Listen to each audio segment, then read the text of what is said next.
Bem-vindas e bem-vindos à nossa análise. Hoje o foco é uma expressão que, ela surgiu com força no debate político recente, né? Golden Boys do bolsonarismo. Exato. A nossa conversa vai se basear num artigo do portal Redvix Notícias, é bem recente, de 20 de outubro de 2025, e esse artigo ele mergulha num estudo maior da plataforma Educapes da CAPES. Isso, o nome do estudo é O Bolsonarismo e o Brasil Profundo, Dimensão Sociocultural do Fenômeno e seus Elementos Formativos. Um título, bem acadêmico. Sim, bastante.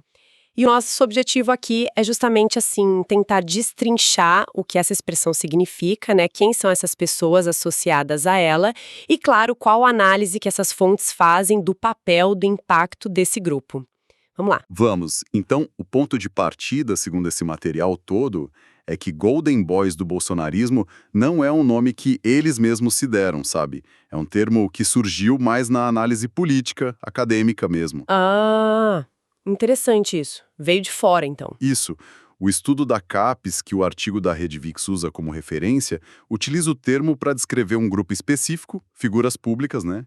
A maioria jovem que ganhou muita notoriedade, muita projeção durante o governo Bolsonaro. Entendi. E esses analistas veem essas figuras como expoentes de uma nova geração do conservadorismo aqui no Brasil. Certo. E essa origem na análise, não no grupo. O artigo da Redvix fala mais sobre como o termo é visto fora da academia. Tipo, no debate político mesmo. Fala, sim. E é uma ressalva importante que o artigo faz. Ele nota que apesar dessa origem na análise, a expressão Golden Boys ela é muitas vezes usada com ironia, sabe? Ou como crítica mesmo pelos opositores políticos. Ah, claro. Imagino. Então, tem essa dualidade no uso, né? Por um lado, descreve um fenômeno que os pesquisadores observaram, por outro, vira uma provocação ali na briga política. Mas o ponto central do estudo, assim, é que essas figuras se tornaram muito emblemáticas, quase personificações da estética, da linguagem, das ideias do bolsonarismo. Entendi, essa dupla camada faz sentido. E quem são, especificamente? O artigo da Redvix chega a dar nomes, a detalhar por que essas pessoas são incluídas nesse grupo? Sim, o artigo lista alguns nomes que aparecem com frequência nesse contexto, mas para ilustrar o perfil, né? Cita, por exemplo, Eduardo Bolsonaro, deputado federal, filho do ex-presidente. Certo. O artigo destaca a atuação dele na defesa do armamento civil, que é um ponto forte do discurso bolsonarista, né? E também a articulação internacional dele, principalmente com a direita dos Estados Unidos. Cita até participação em eventos conservadores lá fora. Ok, uma figura de peso com conexão familiar e institucional clara. Quem mais que o artigo aponta? Outro nome que aparece bastante é o Nicolas Ferreira, deputado federal lá de Minas Gerais. O artigo da Redvix descreve ele como um fenômeno de comunicação, principalmente nas redes sociais. Ah, sim, muito ativo online, né? Muito. O artigo destaca que a fama dele veio muito de discursos que os críticos consideram polêmicos, né? Sobre identidade de gênero, críticas ao sistema educacional, pautas religiosas. A análise do artigo coloca ele como um influenciador digital-chave mesmo, com muita capacidade de mobilizar a base mais jovem do bolsonarismo. Percebe-se um padrão aí, né? A comunicação digital bem forte. O artigo menciona outros nomes com esse perfil? Menciona. Inclui também o Gustavo Gayer, deputado federal por Goiás. O artigo faz um perfil rápido dele, fala que ele foi professor, empresário, e ganhou visibilidade com vídeos muito críticos à esquerda e ao que ele chamava de doutrinação nas escolas, sabe? E assim como o Nicolas Ferreira, a presença forte dele nas redes sociais é apontada como uma característica central para ele estar nesse grupo, segundo a análise do artigo. Então temos figuras do legislativo com essa pegada digital muito acentuada. Tem mais alguém que o artigo acha relevante para ilustrar o fenômeno? Tem sim. O artigo menciona ainda o Paulo Figueiredo Filho, ele é comentarista político, né?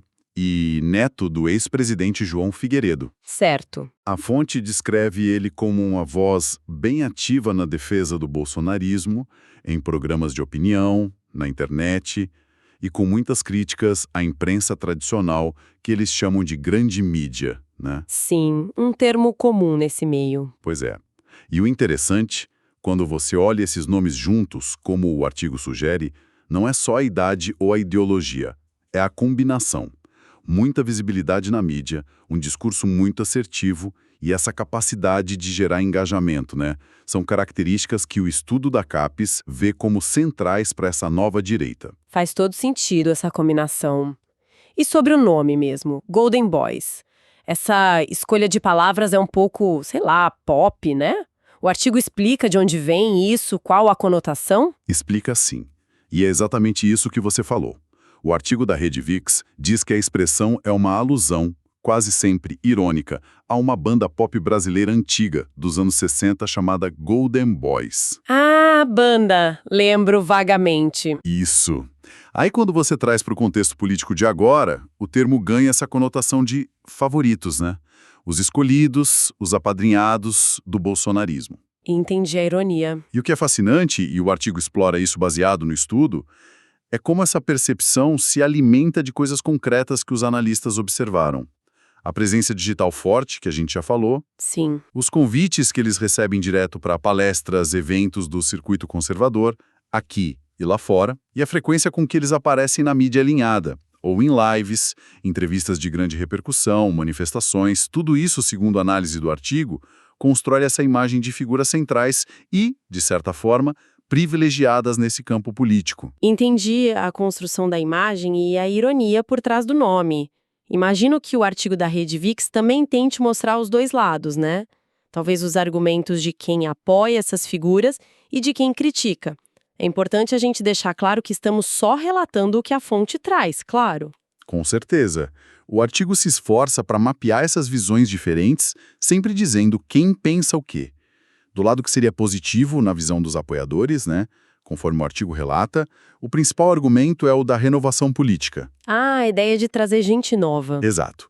A ideia é de que esses jovens são um sopro de ar fresco no conservadorismo, com novas lideranças, novas abordagens.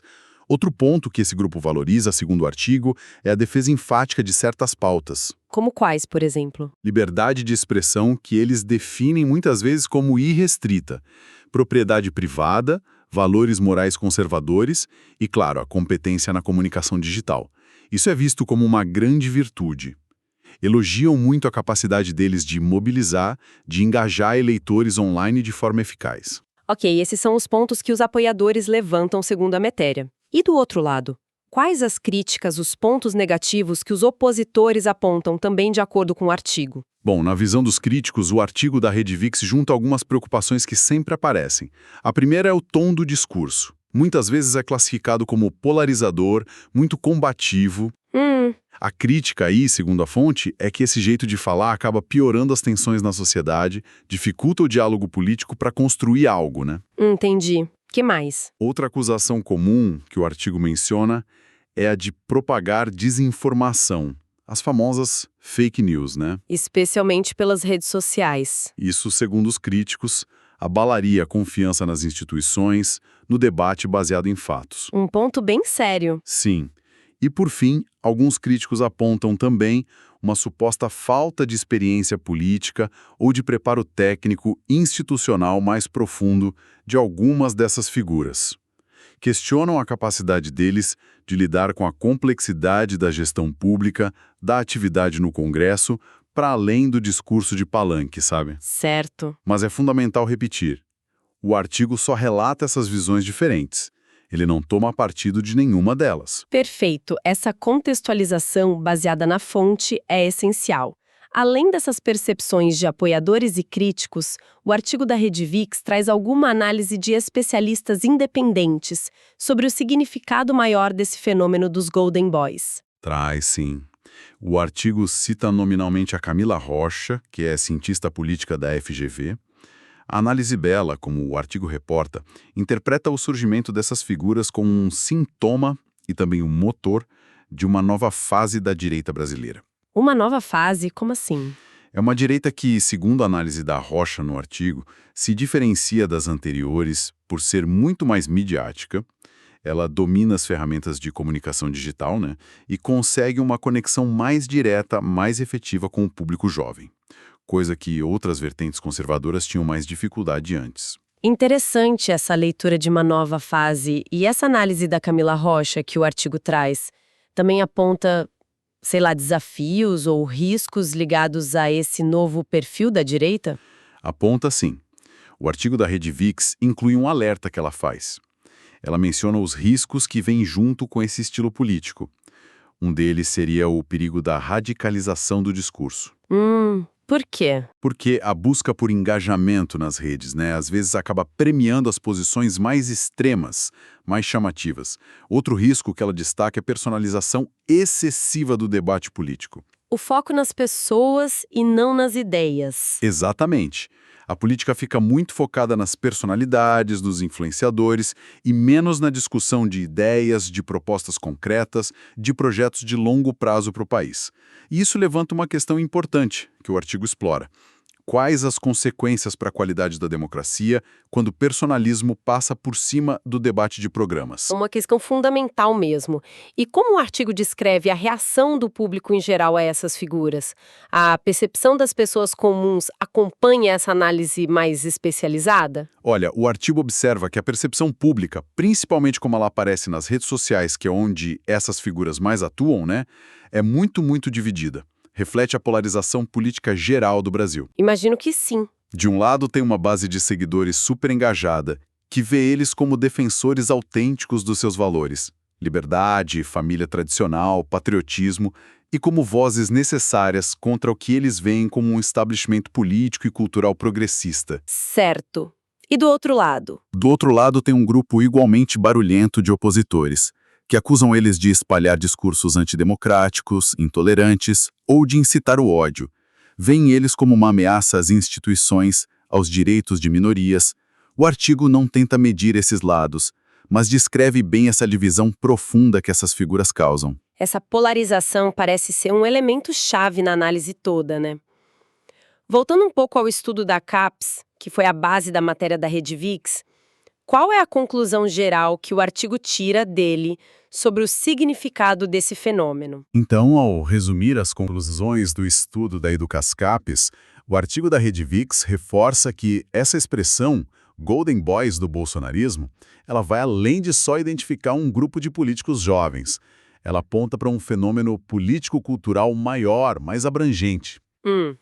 Se a gente conectar isso com tudo que a gente conversou, né, percebe-se que o estudo interpreta isso como parte de uma estratégia pensada e bem-sucedida de comunicação e mobilização social. Uma estratégia que ajudou a formar a identidade dessa nova direita. Exatamente. Uma estratégia que foi fundamental para construir, para consolidar a identidade e o alcance dessa chamada nova direita brasileira nos últimos anos, usando muito as novas tecnologias e uma linguagem bem específica. Então, a análise sugere que não é só um grupo de pessoas. É quase um método, uma forma de fazer política, com características bem definidas e que deixam um legado. O artigo, baseado no estudo, enfatiza que o impacto desse fenômeno ele está longe de acabar. Os reflexos continuam aí, a gente vê nos resultados eleitorais, na dinâmica da cultura digital, onde esses atores continuam super relevantes, e no próprio tom, nos temas que dominam o debate público no Brasil. Entendi. A análise sugere que esse estilo de atuação política, que ficou famoso com os Golden Boys, deixou marcas na forma como a política é comunicada e consumida por aqui. Independentemente da figura do Bolsonaro estar ou não no centro do poder, sabe? As ondas desse fenômeno continuam se espalhando. Então, para a gente amarrar a nossa conversa, né, recapitulando o que a gente explorou a partir do artigo da Rede VIX e do estudo da CAPES que ele usou, a expressão Golden Boys do bolsonarismo identifica esse grupo de figuras políticas, geralmente jovens, com muita projeção na mídia, alinhados ao ex-presidente Bolsonaro Júnior. Isso. Analistas veem eles como símbolos de uma nova direita que se destacou por uma estratégia de comunicação digital, agressiva e eficaz. Mas essa atuação gera reações muito polarizadas na sociedade. Apoiadores veem renovação, defesa de valores.